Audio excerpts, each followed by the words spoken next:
70.3 Boulder. All right, so I'm gonna do a race recap video in case anyone wants to watch, or, I feel like it's always good for me to start doing these just in case I ever need to go back and remember how a race went or anything like that.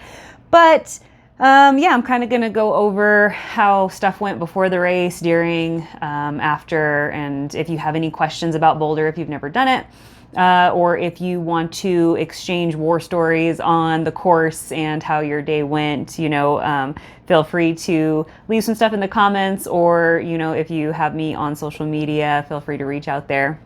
But it has been almost a week, so still got the band on. I keep that on for 7 days. That's kind of been my thing through since I started Ironman, and just it's kind of, my superstition. Like, it doesn't come off until that exact day a week later, till after the time I finished that race on that day. But yeah, so 70.3 Boulder. Boulder holds a special place for me because in 2019, that was the location of my very first Ironman. Some of you might remember that was the last year they held the full Ironman there in Boulder. So that was my first full. And then I was back a couple months later when they had the half, and I believe that was in August. I think the full was in June of 2019, and then the half was in August. So that was my first full and half. And since then, I've been back to Boulder. This was my 5th time doing 70.3 Boulder. So it's changed a little bit, not much, but I love it's probably one of my favorite bike courses, for sure. And it's always my fastest bike split so far for a 70.3. That's always my sub 3 on the bike is Boulder. It's a fun course, some falls flats, some hills, some fun descents. So I love it. And I always feel, knock on wood, I always feel like there's never really any bad wind. This year, I feel like there was a little bit more wind than usual, especially at the start, and I'll talk about that in a second, but it wasn't anything horrific, not like Texas or anything like that, or Little Elm. If you did Little Elm in March, we all know how traumatic that was with the wind. But, all right, so 70.3 Boulder. Many of you know I don't live too far. It's probably like I could have driven, could have drove, but it would probably, even if I would have hit some traffic, it probably would have only taken me 7 hours. I think GPS was like 6:40, 6:45. But I do horrible on road trips. I'm not, and I have some sort of stuff with my back, and so it actually does hurt to like sit for a long periods of time. So flying, just, it's more convenient, even if I'm wasting time at the airport waiting at a gate, at least I can kind of multitask and do some work and stuff like that. But it ended up taking me, like, by the time even getting to the airport, flying, getting the rental car, driving into Boulder, it still took almost the exact same time it would have taken me if I were to drive. So, and it was a solo trip, so I definitely do not do good solo trip. Some of you probably remember me doing some stories on Instagram for Arizona one year when I drove over there by myself, and it was horrible. I was like struggling to stay awake. Like, I'm definitely not the type of person who can do a road trip. But so I flew and that same day I did athlete check-in. That was pretty straightforward. I did check-in, I did the briefing that same day. Then the next day, Friday, was bike check-in. That day was pretty hot. I think it was like 90 something. And I do feel like, yeah, I was glad it wasn't that hot on race day. That run is usually always hot, and I'll talk about that in a second. But it was definitely warmer on Friday than it was on race day. But bike check-in went pretty smooth. Yeah, and then Saturday for the race, as many of you know, like, there's shuttles for that one. We can't park at the reservoir anymore. And like, I'm the type of person, like, I'll get there hours before. I'd rather have time to waste rather than something happen and be late and having to rush, or something like, causing that last minute anxiety that no one wants on race day. So by the time I was like on the shuttles like maybe 30 minutes after they started, and it was quick to get on. It wasn't busy. And I had plenty of time to spare once I had transition set up, aired up my tires. So I had time to warm up, walk around, kind of get in that mindset. And it was pretty chill. and it was a little breezy. And then the swim, I wore my long sleeve wetsuit, and I think the water temperature was 69 for official. And for me, that's a great water temp. Like I couldn't have asked for better water temperature. Last year I used my sleeveless. I kind of wish I would have taken my sleeveless wetsuit this time. I was hoping, with as strong as I felt in the water, I thought I was on track to get a swim PR for that, because last year I was my faster swim. And this year I felt strong in the water, and I kept thinking like, wow, it feels like I might be beating that time from last year. Not quite. I think it was like a minute and a half or something away from that time from last year. But what was different this year compared to last year, it was a lot more chaotic and choppier than last year or any year for Boulder that I've experienced. It wasn't horrific, but I heard that a lot of people had a rough time with, the choppiness, the contact, the water, and the water temperature, altitude, all that kind of stuff mixed in. I heard that there was quite a few DNFs in the water. I would say contact-wise, that first straight out, because it's pretty straightforward. You go out, turn, and we're on our way back. And it was a lot of contact on that way out, definitely. And it was definitely choppy. I swallowed some water. Every time I turned to breathe, like I felt like I was getting hit in the face. But it was definitely choppier. I'm assuming from, the wind, all the athletes, race support in the water, those types of things. But other than that, I mean, my swim went pretty smooth besides some contact and swallowing some water. For some reason, I'm... For altitude wise, it's not too much higher than where I'm at, but I always feel like in Boulder, like my breathing in the water is a little bit more constricted. I feel like I have to take a deeper breath just to feel that feeling like I'm getting enough air. One of the first few times in Boulder, I thought, well, maybe it's just the wetsuit. But then, as I started becoming more confident with the open water, I noticed in some of my other swims, I wasn't feeling that. So I don't know what that is. But other than that, I mean, it was pretty straightforward. Nothing eventful happened in the swim. And like I said, no PR on that, but came out, getting ready to run into T1. Now, transition for Boulder, I always hate because it hurts my feet so bad. I don't know if many of you can relate to that transition, but man, those little tiny rocks and stuff, where our bikes are racked is like painful on the feet.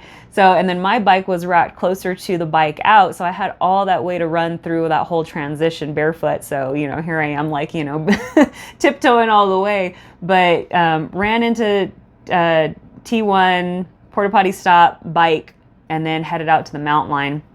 And for the bike, we do this little, it's kind of just a small section of like an out and back on the reservoir, near the reservoir before we head out. And this year it was really congested. So it wasn't like I could just like start hauling for my bike time that I was aiming for right off the bat, because it was pretty crowded. And you could have passed people. I mean, it was so congested where I didn't want to, be that a-hole, like on your left, on your left, on your left.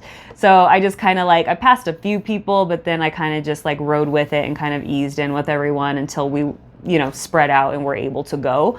So that was the only portion that was kind of have to wait and let it clear out a little bit. But then once I was in the groove of things, it went pretty smooth. I felt like there was, the one thing I love about Boulder, knock on wood, that we never really have to face. I feel like there's never a lot of headwind or crosswind that really gets us. This year I did feel a little bit more wind than in the years past, but it's nothing as bad as Texas or Little Elm, those types of things. And it didn't, affect my performance too much. I love that course. It's a 2-loop. It's a little over 2,000 feet of elevation gain, but it's a fun course. And like I said, it's one of my ones that I can barely get a sub 3 in, but I'll get a sub 3 and, some false flats, some hills, some fun descents. It's really fun. I like it. And it's beautiful. It's a beautiful course. And, I mean, I didn't have to stop at any of the aid stations or anything. So it was pretty straightforward on that. And then before I knew it, off the bike and back into transition to get ready for the run. I already knew mentally to start getting ready for the run. Oh, on the bike, on the last part of the bike, my calf muscle did start to cramp up. I kind of moved my foot into more of a, plantar flexion kind of movement, and there was tightening in kind of like the soleus area. Now, I won't bore you with all of this, but some of you know, like, I had like past injuries that have lingered like chronically for probably like 5-6 years.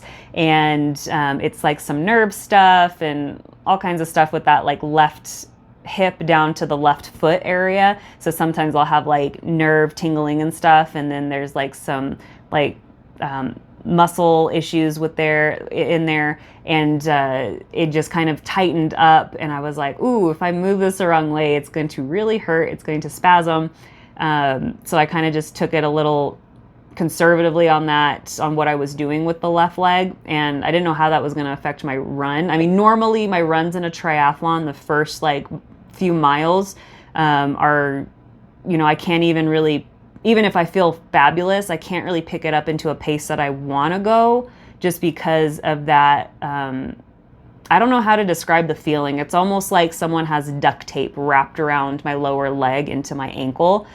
So it's kind of like almost like a heavy feeling of like I can't move it through its full range of motion. But anyway, so yeah, on the bike, that was the only thing where it was like, whoa, like I hope that doesn't like spasm out. But anyway, transition, got ready for the run, and it was hot. I knew it was going to be a hot run. And right away, like, it's not like a fully stocked aid station, but there's like water and ice before we like start that first loop. And I utilized that right away. Every aid station I utilized. I didn't skip one single one. I tried not to. This is like the first race for like a half or full distance that I didn't allow myself to walk that much. Usually I'll allow myself to walk the aid stations, but I was feeling a little stronger on that day for Boulder. So I told myself, okay, even on those little hills, I'm just gonna like kind of shuffle up there. As long as my heart rate's staying in check, I'll slow that pace and kind of just work my way up. And then on the aid stations, I'll just kind of jog through them and grab as I go. And that was kind of my strategy through the whole thing. And kind of just to get into that mindset, especially with, a hot race like that. Physically it takes it out of you, but mentally that's where it gets you too. So it was just getting in that mental mindset of like, okay, like, yeah, it hurts, but I'm going to dig into that pain cave and just like, find all the positives I can and keep going one step at a time. So it was just that over and over, and just getting, like I said, ice every chance I could get, water, dumping it on my head, all that kind of stuff. And then before I knew it, it was like 5K left, and I tried to give it what I had left. Obviously, it's like one of those things you feel like you're going at a good pace, and you look at your watch and it's like, oh, I'm barely moving. So, but yeah, with the leg, my leg didn't give me too much issues. This race probably gave me the least amount of issues that I've experienced for a while. The first 5K or so on that run, I did have to take it a little slower, even though my heart rate was feeling good.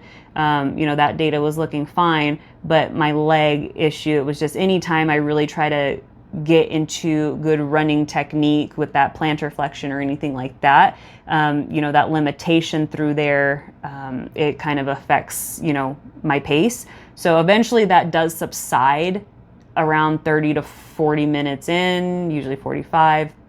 But that got better after the first like 4 miles or so into the run. And then I didn't really feel, my back did pretty good. Some of you know, like I've been dealing with like some back issues too. And my back didn't give me too much issues. It was a little uncomfortable, but not too bad. But yeah, by the time I reached that last like 2 miles, it was more of like, okay, let's just like fight through the heat and get to the finish line. And yeah, I mean, made it to the finish line, took the pictures, and the only thing with after the food for Boulder. So every year for Boulder, I feel like I can never eat the food they have, just because it's never, for me, it's never appetizing. I don't know what it was. It might have been like quinoa with something else, but just the smell of it, I couldn't. I mean, most of us, it's hard to eat, anything that the race has afterwards, just because we're not hungry for that kind of stuff. but I didn't grab anything from the food tent. I grabbed a like an orange wedge, and then they were doing, now they're doing those like protein shakes. So I got some protein shake, sat down for a little bit in the grass, and then my decision next was like, do I hang around or do I get my bike and head to the shuttle to go back to the parking lot? Because as you know, with Boulder, we have to park, I think it's the old IBM parking lot, but we park there and that's where the shuttle takes us. But they weren't going to have shuttles running after, I think it was like 10 a.m. And they had said at the briefing the day before, because I had asked if you wanted to stay for the roll down ceremony, that you would have to just stay, because there's no way back to the reservoir, because they're not letting us park at the reservoir, and then the shuttles wouldn't be running. So I'm like, well, there's going to be no way back to the reservoir if I want to go to the roll down ceremony. But I didn't want to hang around for like 2.5 hours. I wanted to go back to the hotel, shower, feel a little better. So I just made the decision to grab my stuff and then go get on the shuttle. The shuttles were a little better this year. Last year, there was I literally didn't waste too much time after the finish and got my stuff. It was a huge line just to get to the shuttles. And then it's not only the shuttle, we were giving them our bikes. They were putting our bikes on a box truck and then take us to the parking lot. And then we would still have to wait for our bikes to get there once they filled up with the bikes on the box truck. So I think last year it took about an hour and a half. This year still took an hour and a half, but it felt like it flowed a little better. I wasn't standing in a long line at the reservoir waiting to get on a shuttle. That went pretty quick. But by the time we got dropped off at the parking lot, I still had to wait for my bike. So yeah, I would say that's still a little bit of an inconvenience with that race. But I did go back to the hotel, showered up, and then I had enough time to make the decision, do I try to make it back for the roll down? And because they had said we're not going to be able to park at the reservoir, but there was no way for me to kind of get back unless I wanted to get back on my bike and, ride down there. So I said, F it, I'm just going to try to drive and see if they'll let me park. So I went down there. It was like already 4:30, which it said they were starting at 4:30, but I knew they had to do the awards and everything. And I went and they let me park. It didn't seem like there was a lot of people there. So there was, I just went to another area and parked. And then by the time I got to the area where they were doing awards, they were, doing the age group awards.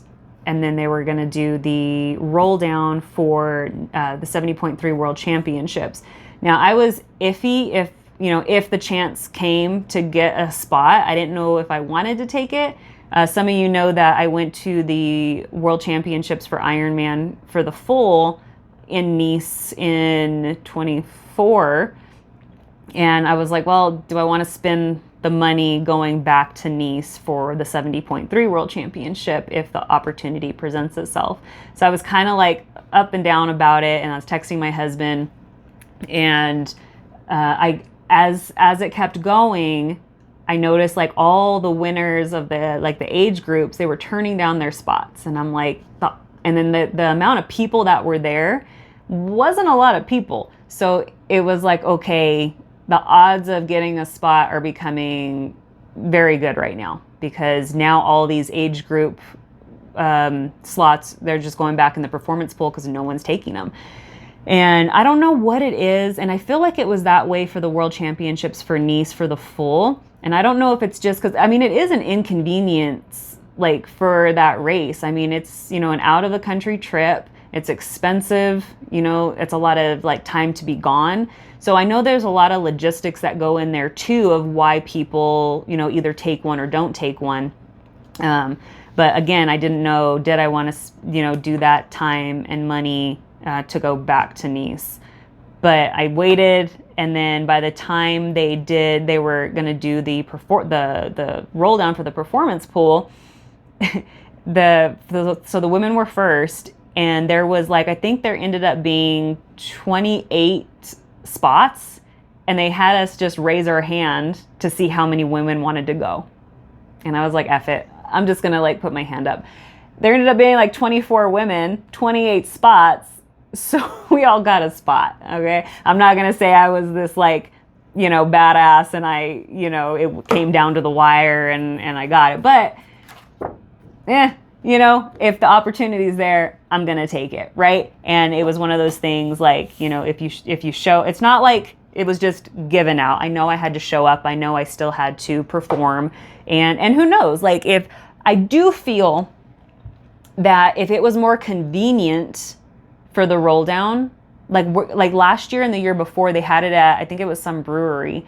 There was more people at that. So obviously it was a little easier and more convenient to get to, but still a lot of people didn't go to that one just because there was so long with the shuttles. People weren't able to make it there in time. So I think people are just like, it's too much of an inconvenience. I'm not going to go.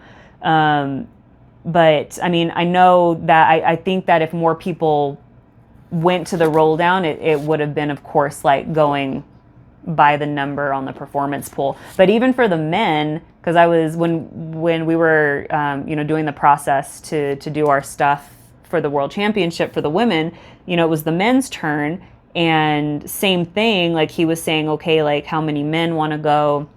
And I heard him calling down the list of like, okay, well, top 100 in the performance pool, top 200, top 3. So it seemed to go pretty far. And I think I read because I wasn't paying too much attention, but I think I heard that like all the men there got a spot if they wanted a spot. So, I mean, that's great that all of us, got to go. And, I was really iffy if I wanted to, but I'm kind of glad I took it. It's still a great experience. And, for knowing that 2027 is going to be back in the States, I'm glad I'm taking this opportunity to kind of go out of the country to race one more time and kind of knowing what to expect with that bike course. Obviously, when I did the full, that was like, close to 8,000 feet of climbing. And I know the half is still going to be a lot of climbing, but I'll definitely throw a few more hill training in there, because if you followed me for Nice, you probably know like that bike almost killed me. Like I barely, I think, made the time cut off for that, for the swim T1 and the bike total. So it was definitely a hard course, but looking forward to kind of like, testing myself again and seeing if I could do it.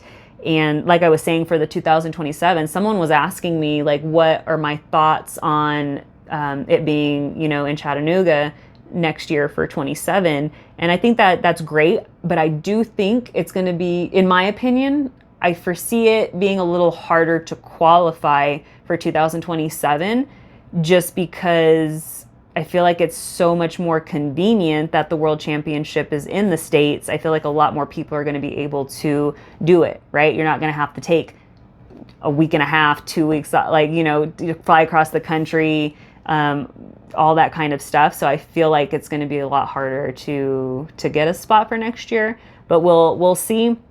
For now, I will take the slot to Nice, and we'll do it in September and see what it brings. But other than that, that was kind of my experience for Boulder. It was a great time. Like I said, this was my 5th time in Boulder, my 13th half Ironman, if we count Little Elm, which the swim was canceled.